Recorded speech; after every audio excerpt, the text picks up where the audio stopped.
In more news tonight, St. Joseph residents are likely to vote in August on a new capital improvements tax to provide nearly $35 million for city infrastructure. News Press Now's Greg Kozel tells us what kind of projects are in the running.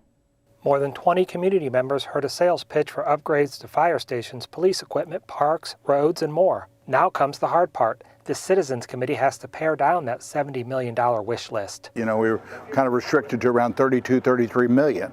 So we're going to, let's say we come up with 40 million or 45 million or 50 million. We got to come back then, and then we'll have to cull that number down so we can get closer to where we need to be. The committee hasn't made any final decisions, but signaled a general preference for certain high-profile public safety priorities like a new Southside fire station and an upgrade to the 911 phone system.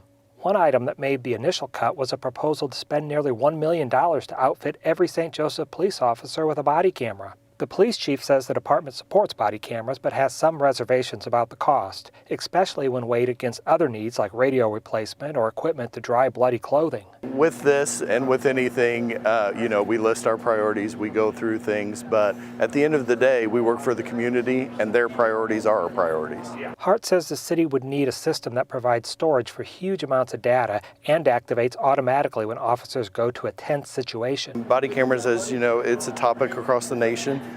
We at the department are not opposed to body cameras. We've used them in the past, we've done some trials.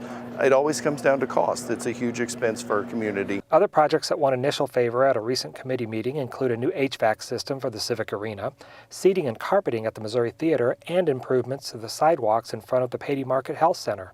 The City Council will review the recommendations before voters give the final verdict at the polls. For News Press Now, this is Greg Kozel.